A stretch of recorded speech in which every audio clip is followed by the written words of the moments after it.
Welcome to the Athlete Brand Advisor Podcast, featuring advice and interviews about athlete branding. Learn how marketing, public relations, and broadcasting can grow your brand. We also have special episodes to talk about recent news, events, and anything in the world of sports. The podcast is sponsored by Pliable, a versatile marketing, PR, and broadcasting company that identifies opportunities and creates tailored content for its clients. Now it's time to roll. Here's your host, Greg Glynn. Thanks and welcome to the Athlete Brand Advisor Podcast. Greg Glynn with you here for episode 2, where we're going to take a look at 3 tips for athletes when it comes to media relations. So tip number 1 for athletes is to be approachable.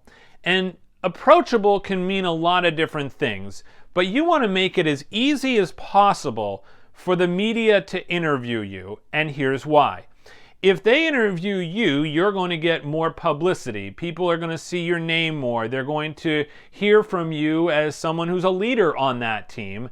And you're probably going to also maybe have your photo in the paper, and you're going to, again, get more exposure from more media attention. That's simply the way it goes. So if you're a shy person and you don't like being interviewed, it's important to at least embrace it so that then you can get your name out there. Because I can tell you this from a competitive standpoint, having been behind a microphone, having tried to line up interviews, I really enjoy working with athletes that make my job easy. So yes, we all lead busy lives, and athletes certainly are among the busiest people on the planet. But the idea is if you can accommodate a media interview by maybe hanging around 15 minutes after practice so that that media person can be there and interview you. Or you return phone calls quickly, you return text messages quickly. That makes the media more likely to want to interview you in the future versus maybe one of your competitors, maybe other people on the team. And if you can build this relationship with the media, that's very important. So being approachable is number 1. Number 2, I think it's important to stay in the moment. And when I talk about staying in the moment, it means not getting too high or too low. So similar to when you play the game, you don't want to be buzzing around in the first quarter, use up all your energy, and by the time the fourth quarter comes, you're out of gas. You just don't have energy left. And the same thing can actually be said with a media interview. So you may be in a situation where you just finished playing the game, you either won or lost, you're in the heat of the moment, and your emotions can be running high. And I've seen this a lot with retirement interviews where, let's say the player just finishes the game, there's been a lot of talk about their retirement, which, by the way, it's more important to control the messaging around your retirement before you get to this point, but you know the question is coming from the reporter, and it could be right after you just lost by 1 point. They're still going to ask you this question because that is the journalist in them. Are you going to retire? They're going to ask you. And you don't want to get too high or too low, and you need to respond, and you shouldn't be making a decision, obviously, at that moment anyway. But the idea is that you want to prepare yourself for that moment. You know that question's coming.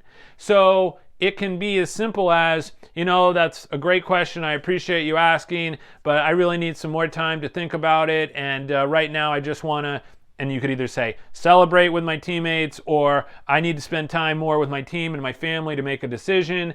And you can kind of pass the question off, delay a little bit so that you can actually calm down from the moment and then make that decision.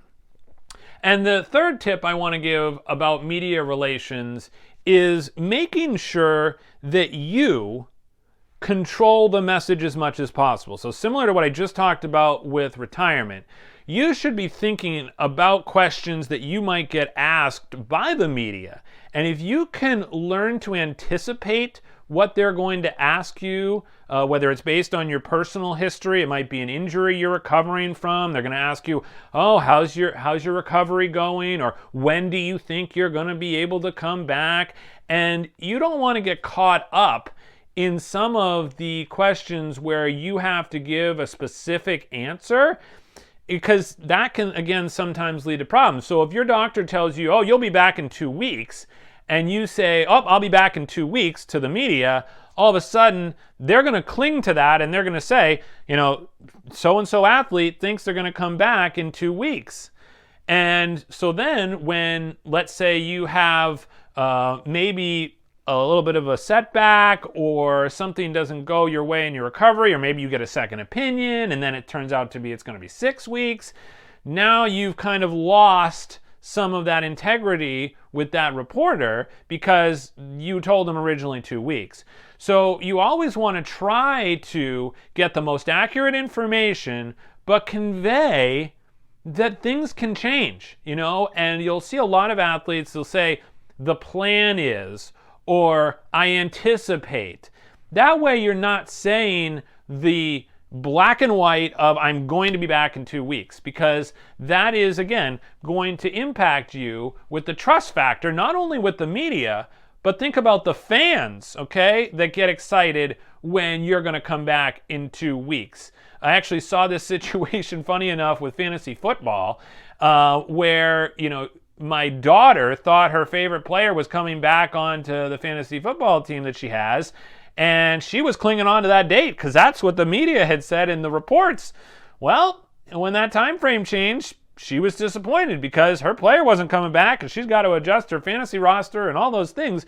So you think about that and making sure that you really anticipate what the media are going to ask you, and that's something we do a lot.